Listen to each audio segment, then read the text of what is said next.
할렐루야. 오늘도 참으로 복된 날입니다. 오늘 주님께서 우리에게 주시는 생명의 양식은 가서 너희도 이와 같이 하라는 제목으로 주신 양식을 여러분들과 함께 나누도록 하겠습니다. 누가복음 10장 38절과 42절의 말씀을 본문으로 읽도록 하겠습니다. 그들이 길 갈 때 예수께서 한 마을에 들어가심에 마르다라 이름하는 한 여자가 자기 집으로 영접하더라. 그에게 마리아라는 동생이 있어 주의 발치에 앉아 그의 말씀을 듣더니 마르다는 준비한 일이 많아 마음이 분주한지라 예수께 나와 이르되 주여 내 동생이 나 혼자 일하게 두는 것을 생각하지 아니하시나이까 그를 명하사 나를 도와주라 하소서. 주께서 대답하여 이르시되 마르다야 마르다야 내가 많은 일로 염려하고 근심하나 몇 가지만 하든지 혹은 한 가지만이라도 족하니라. 마리아는 이 좋은 편을 택하였으니 빼앗기지 아니하리라 하시니라. 아멘. 우리는 이 세상에 살면서 자연에서 오는 위험이 있습니다. 태풍으로 인한 위험도 있고 지진으로 인한 위험도 있고 가뭄으로 인한 위험도 있습니다. 그러나 우리는 그런 자연적 현상적인 나타남을 통해서 하나님의 뜻을 아는 그런 자들이 아니고 우리 가운데 일어나고 있는 사건, 그것은 바로 말씀이 열리고 있다는 사실입니다. 왜 기독교 2000년 역사 동안 한 번도 일어나지 않았던 말씀의 열림의 역사가 이렇게 분명하고 투명하게 열려지고 있다는 사실을 매일매일 확인하면서 분명 하나님의 말씀이 약속한 대로 그 약속을 우리에게 이루시고자 계시되어지고 있는 말씀인 것만은 우리가 분명히 알지만, 그래서 우리가 기쁘고 반갑고 감사하고 날마다 감격 속에서 살고 있는 것이 사실이지만, 또 한편으로는 그런 징조들이 우리에게 불안한 마음을 함께 가져다 주고 있는 것도 부인할 수 없는 현실입니다. 지난 수세기 동안 수많은 예언자들이 예언한 그 내용들의 공통점은 객관적 증거를 통해서 지구의 종말과 그 재앙이 2000년을 중심으로 해서 필연코 일어난다라고 하는 놀라운 예언을 하고 있습니다. 성경은 두 가지로 예언을 하고 있습니다. 하나는 세상에서 이런 자연적인 조짐이 일어날 것이요, 또 하나는 너희 가운데서 일어나는 사건이 있다라고 말씀을 하고 있습니다. 너희 가운데서 일어나는 사건은 하나님의 약속의 말씀이 성취되는 것을 볼 것이라고 그 예들을 열거하고 있습니다. 말세와 종말에 대한 이 두 가지 증거가 일치한다고 하면 우리는 그것을 상당히 신뢰성 있게 받아들여야 할 것이고 믿어야 할 것입니다. 그러나 그런 일이 일어나든 일어나지 아니하든 우리 믿는 성도들은 항상 내일이 종말인 것처럼 오늘의 신앙생활을 해야 한다 이 말입니다. 내가 내일 주님 앞에 서서 심판을 받는다는 자세로 오늘의 신앙생활을 할 때 우리는 진실한 신앙생활을 할 수 있을 것입니다. 우리는 이런저런 조짐을 통해서 쉽게 생각하고 지나쳐 버릴 수 없는 현실적이고 사실적인 종말을 의식할 때가 되었다고 생각합니다. 그러나 하나님은 그러한 것 중에서 우리를 건져내실 계획을 갖고 계십니다. 우리가 육체 그대로 있으면 육체들이 소멸될 때 같이 소멸될 것이고, 우리들의 육체가 그리스도와 함께 죽고 장세되고 다시 부활해서 그리스도와 함께 영화된 몸이라면 이미 성령화된 몸이 된다고 할 것이며, 우리는 그 가운데서 구원을 받을 것입니다. 그래서 지금 우리는 실제적이고 사실적인 구원을 기대하고 기도해야 할 때라고 생각합니다. 무엇인가를 준비해야 하고 각오를 해야 하고 자세를 갖추어야 할 때인 것입니다. 지금은 두려워할 때가 아니라 이때 우리가 무엇을 하고 어떻게 살아야 될 것인가, 삶의 핵심을 찾아야 합니다. 이제부터는 이렇게 살아야 되는 원칙을 세워놓고 그 원칙에 따라서 살아야 됩니다. 왜냐하면 하나님은 날마다 역사하고 계시기 때문입니다. 오늘 우리가 방금 읽은 본문 말씀 가운데 그런 말씀이 있습니다. 마르다는 준비하는 일이 많아 마음이 분주한지라. 여기서 분주한지라는 헬라어는 펠리스파오입니다. 이 말은 펠리라는 전치사와 스파오, 검을 빼다 해서 합쳐진 단어에서 유래가 되었습니다. 펠리와 스파오가 합쳐진 말이 펠리스파오인데 그것을 분주한지라라고 번역을 지금 하고 있습니다. 이것을 원문 성경으로 찾아보니까 무슨 뜻이냐면 방향을 바꾼다 그런 뜻입니다. 다른 데로 시선을 지금시킨다 그런 말입니다. 예수님은 지금 방에서 말씀을 전하고 계시고 마리아는 그 무릎 옆에서 말씀을 듣고 있는데, 마르다는 준비하는 일이 많아 주님을 섬긴다는 것이 방향이 틀어진 것입니다. 그런 사람이 되어서는 안 됩니다. 오늘 말씀은 거꾸로 가면서 해석을 해야 합니다. 오늘 말씀을 보면 사건이 몇 가지가 나오는데, 하나는 70인에게 곤농을 줘서 파송하시는 말씀이 나옵니다. 너희는 가서 이렇게 말하라, 이렇게 해라. 그 말씀이 24절까지 나오고, 25절부터는 우리가 잘 아는 어떤 율법사가 와서 선생님이여 내가 무슨 선한 일을 하여야 영생을 얻으리까, 거기서 소위 유명한 사마리아 사람의 이야기가 나옵니다. 그리고 마지막으로 오늘 본문에 마르다 마리아의 집에 오신 예수님께서 방에서 말씀을 전하시는데, 마르다는 준비하는 일이 많아서 밖에서 원망, 불평, 시끌벅적합니다. 그러면 지금 이 시점에서 우리가 해야 될 일이 무엇이냐 하는 겁니다. 마르다가 되어야 할 것이냐, 마리아가 되어야 할 것이냐 하는 겁니다. 오늘날 교회를 크게 나누면 두 가지 형태의 교회가 있는데, 하나는 마르다식 교회가 있고 또 하나는 마리아식 교회가 있습니다.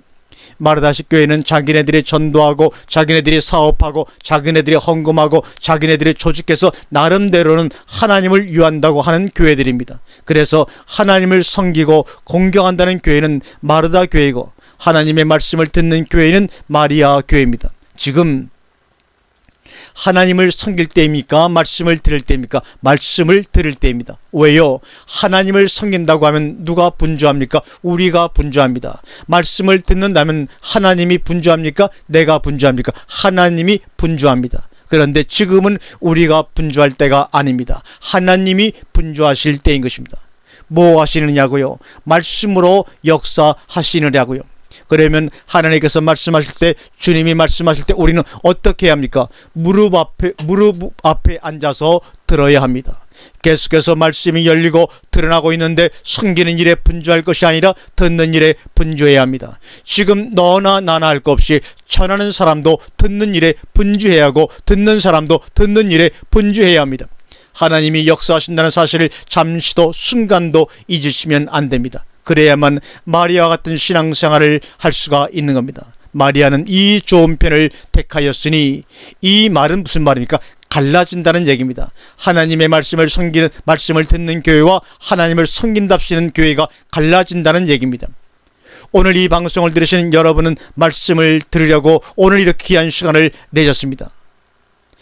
여러분들이 날마다 정말로 주님의 말씀을 사모하는 날이기 때문에 하나님께 가서 예배를 드려야지 하고 오시는 분들은 아무도 없을 줄 압니다. 예배는 율법이고 제사 예배여서는 안 됩니다. 진리의 성령으로 말씀으로 드려지는 예배가 되어야 합니다. 그러면 진리의 성령이 우리 가운데 오셔서 우리를 가르치시고 생각나게 하시고 깨닫게 하셔서 진리 가운데로 인도하신 일을 진리의 성령이 하십니다. 그래서 우리를 진리로, 우리를 거룩하게 하시는 작업을 하시는 겁니다. 여러분, 하나님께서 싫어하시는 것이 뭡니까? 더러운 것입니다.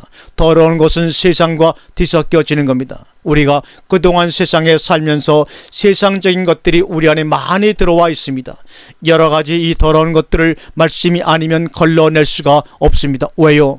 용광로 속에 고철덩어리를 집어넣을 때는 5만 가지 더러운 것들이 다 묻어 있는 겁니다. 그것을 일일이 닦고 털어내고 할 수가 없습니다. 한꺼번에 몽땅 불 속에다 집어넣고 끓여버리면 철은 철대로 모이고 찌꺼지는 찌꺼지대로 분리가 됩니다. 우리가 세상에 살면서 온갖 더러운 것들, 마치 고철덩어리에 묻어있는 5만 가지 더러운 것들을 하나님의 말씀이라는 용광로에다가 넣고 끓여버리면 지저분한 것들은 다 없어지고 순수한 신물만 남듯이 우리의 순수함만 남게 되는 것입니다. 그런데 그 우리의 순수함 속에 하나님의 말씀이 들어가서 우리하고 뒤섞여집니다. 그러므로 우리가 말씀과 하나가 되는 겁니다. 마리아는 하나님의 말씀을 들어서 더러운 것을 빼내려고 하는 작업을 계속하고 있고, 마르다는 말씀 밖에 나가서 주님을 섬기려고 분주하다 보니까 더러운 것이 더 들어가게 되는 것입니다. 마리아는 앉아서 주님의 말씀만 듣습니다. 그런데 마르다는 주방에서 무슨 생각만 합니까? 어떻게 음식을 주님을 위해서 잘 만들어 섬길까? 자기만 생각하는 사람입니다. 자기만 생각하는 사람은 더러워질 수밖에 없는 겁니다. 그러나 말씀만 생각하면 생각할수록 깨끗해집니다. 세상에서 무슨 일을 하든지 나를 깨끗하게 하기 위해서는 말씀을 떠나서는 안 됩니다. 말씀이 머리끝부터 발끝까지 꽉 차가지고 나가도 말씀, 들어와도 말씀이 되어야 합니다. 그래서 나가도 복을 받고 들어와도 복을 받는 것입니다. 시편 1편 1절에 복이 있는 사람은 악인의 길을 쫓지 아니하고 죄인의 길에 서지 아니하며 오만한 자의 자리에 앉지 아니하고, 이 말씀은 더러운 곳으로부터 분리가 됐다는 얘기입니다. 2절에 오직 여호와의 율법을 즐거워하며 그 율법을 주야로 묵상하는 자로다. 이미 깨끗한 사람이 되어 있다는 얘기입니다. 우리가 하루 생활하면서도 마르다 같은 신앙생활을 얼마나 했고 마리아 같은 신앙생활을 얼마나 했는지 점검해 볼 필요가 있습니다. 우리가 하루 생활 중에 하나님의 일에 얼마나 동참하느냐 하는 것이, 또 하루 생활 중에 가장 귀한 시간들을 누구에게 드리느냐 하는 그것이 내 직업이 부업이냐 주업이냐로 갈라지게 되는 것입니다. 마리아는 이 좋은 편을 택하였으니 빼앗기지 아니하리라. 무엇을 빼앗기지 않는다는 말입니까? 말씀을 빼앗기지 않는다는 말입니다. 마르다는 여러 가지로 복잡합니다. 여러분, 복잡한 세상에서 단순합시다. 내게 복잡한 것이 무엇인가? 왜 그런 것들이 나를 복잡하게 만들어야 되는가? 잘라내야 합니다. 끊어내야 합니다. 아직 내가 이것을 끊지 못하고 정리하지 못하고 있지만 기필코 언젠가는 정리해야 되겠다는 다짐을 날마다 하라는 겁니다. 내 속에 걸림이 있으면 안 됩니다. 내가 하는 일도 기쁨으로 할 수 있어야 되고 감사함으로 할 수 있어야 합니다. 두 번째는 누가복음 10장 29절에 이 사람이 한 율법사가 자기를 옳게 보이려고 예수께 여짜오되 그러면 내 이웃이 누구오니까? 그리고 36절에 보니까 내 의견에는 이 세 사람 중 누가 강도 만난 자의 이웃이 되겠냐? 가로되 자비를 베푼 자니이다. 예수께서 이르시되 너도 가서 이와 같이 하라 하시니라. 자비를 베푼 자니이다. 그 밑에다가 한마디 더 써놓으세요. 원문 성경은 이상스럽게도 매트 아우토가 더 들어가 있습니다. 매트 아우토. 이 말은 그와 함께 자비를 베풀 자니, 자비를 베푼 자니이다, 그런 말입니다. 37절을 우리가 원문으로 해석하면 주님께서 말씀하시기를 그분과 함께 자비를 베푼 자니이다. 그분이 누구입니까? 주님과 함께라는 말입니다.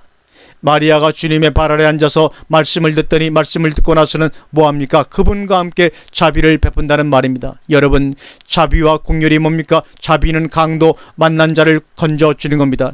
여기 강도가 누군 줄 아십니까? 내 것만 빼앗아 가는 놈입니다. 무슨 말인지 아십니까? 나를 죽도록 두들겨 패놓고 내 것만 빼앗아 가는 놈입니다. 도적이 오는 것은 도적질하고 죽이고 멸망시키려는 것뿐이요, 강도들의 특징입니다. 처음에는 돈을 뺏으려고 온갖 가머니스로 홀립니다. 하다가 안되면 죽입니다. 그 다음엔 완전히 멸망시키는 겁니다. 그 사람들 내가 영생을 얻고 구원받는 거 상관하지 않습니다. 오직 내 것에만 관심이 있습니다. 돈 없고 명예 없고 학벌 없으면 찬밥입니다. 그 사람들 영혼에 관심 없습니다. 누가 강도 만난 자입니까? 그분과 함께 자비를 베푸는 자니이다. 무슨 자비입니까? 강도에게 털리고 맞아서 죽어가는 사람 포도주로 싸매주고 자기 짐승에 태우다가 주막에 맡기는 죽은 사람을 살리는 것이 자비를 베푸는 것입니다. 그들을 살려내는 것이 자비입니다. 우리는 이들을 살려내야 합니다. 그래서 2절에 뭐라고 합니까? 이르시되 추수할 것은 많되 일꾼이 적으니 그러므로 추수하는 주인에게 청하여 추수할 일꾼들을 보내어 주소서 하라. 에크발레, 쫓아 보내주게 해달라는 얘기입니다. 안 가려고 그럽니다. 왜요? 양이 이리 가운데 가는 것 같은 것을 아니까 안 가려고 하는 겁니다. 여러분들도 안 가려고 하는 이유를 제가 압니다. 가서 말하면 대적하고 이상한 데 다닌다고 그러고 이단이라고 욕하니까 안 가려고 하는 것 압니다. 그렇지만 우리는 가야 합니다. 왜냐하면 가서 너도 이와 같이 하라는 주님의 명령이 있기 때문이다. 그러면 왜 우리가 굳이 그래야 합니까? 라고 많은 분들이 항의를 합니다. 주님은 어떤 처지에 계시다가 어디에 오셔서 어떤 우리를 구원해 주셨습니까? 우리가 그 사람들 앞에 가는 것과 주님이 영광스러운 보호자를 떠나서 이 세상에 오신 것과 비교가 됩니까? 우리야 날마다 만나고 같이 붙어서 사는 사람들이고 주님이야 완전히 천국에서 지옥으로 떨어지는 것보다 더하지 않습니까? 그런데도 오셔서 우리를 구원하신 것 아닙니까? 그런데 우리는 왜 못 간다고 합니까? 하나님 말씀은 가감없이 투명하게 전해야만 합니다. 그러나 강도들의 특징은 성경의 일부만 자기한테 유리하게 뽑아서 인용을 하고 이용을 합니다. 그러면 사람들이 과연 하나님의 말씀을 전하는 자들이라고 볼 수 있습니까?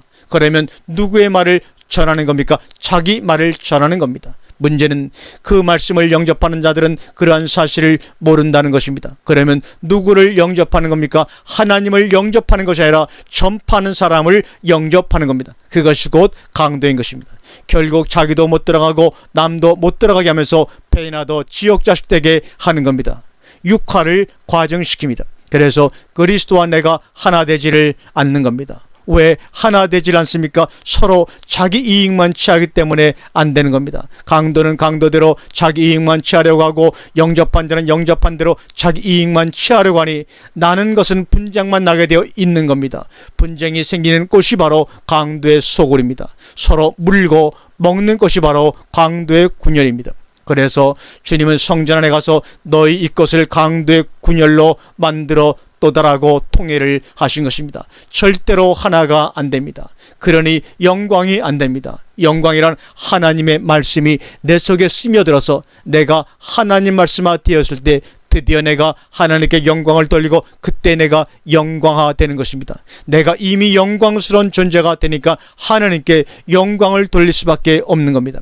누가 강도 만난 자 이웃이 되겠느냐? 31절에 마침 한 제사장이 거리로 내려가다가 그를 보고 피하여 지나가고 또 이와 같이 한 레인도 그곳에 이르러 그를 보고 피하여 지나가되 여러분 이제부터는 종교인들을 믿으면 안 됩니다. 그들은 너희를 노략질하는 일이라고 주님이 선언하고 말았습니다.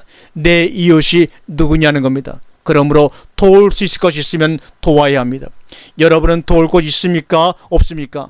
받으신 그것 가지고 땅에 묻으실래요? 장사를 하실래요? 선한 사마리아 사람 비유에서 처음에 무엇으로 질문을 시작하는가 하면 선한 성도님이여 내가 무엇을 하여야 영생을 얻으리까? 누가 강도 만난 자 이웃이 되겠느냐? 가서 너도 이와 같이 하라.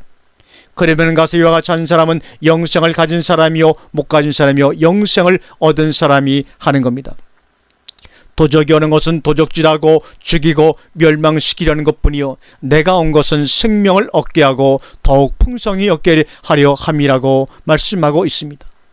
도적이나 강도는 빼앗아가려고만 하고 주님은 주시려고만 하시는 분입니다. 우리 하나님은 어떤 명목으로라도 여러분들의 것을 빼앗아가시는 분이 아닙니다. 빼앗아갈 이유도 없으신 분입니다. 속지 마세요. 이제 여러분들이 나가야 합니다. 하나님은 내가 내게 준 달란트를 어떻게 했느냐고 묻습니다. 여러분들은 하나님께서 말씀으로 역사하시고 우리에게 말씀을 주셨습니다. 귀한 말씀을 주셨습니다. 이것이 생명이고 구원 얻는 귀한 말씀인 줄 믿는 사람은 절대로 자기 안방에 묻어놓지 않을 것입니다. 거의 모든 애언가들은 2000년대를 종말을 애언하고 있다고 하는 것이 더 중요한 것은 2000년 이후의 애언을 전혀 하고 있지 않다는 겁니다. 성경을 포함해서 말입니다. 요한계시록 22장 이후에 애언이 되어 있습니까? 없습니다. 그때까지만입니다. 요한계시록 20장, 21장, 22장이 지금 이루어지는 사건입니다. 다만 시간차가 있다면 그것은 우리 안에서 영적으로 이루어진 사건과 그것이 차츰 현실로 나타나는 그 시간차이 뿐이라는 겁니다. 이제는 말해야 합니다. 그리고 거기서 빠져나와야 합니다. 그들의 죄에 더 이상 참여해서는 안 됩니다. 그래서 첫 번째 70인 전도대를 주님은 파송하시면서 평안을 빌라. 이 집에 평안이 있을지어다. 평안을 빌라고 하신 것은 환란이 오기 때문에 평안을 빌라고 하신 겁니다. 환란 시대에 비는 것은 평안입니다. 기근 시대에 비는 것은 축복이고 평안의 아들이 거기에 머물러 있으면 너희의 빈 평안에 거기에 임하여 있을 것이요. 그 평안이 뭡니까? 마음이 훈훈하고 평안한 그런 것입니까? 아닙니다. 그 평안은 바로 예수 그리스도입니다. 그러면서 천국이 너희에게 가까이 왔다라고 해라 이 말입니다. 여러분 속에 평안이 있으십니까?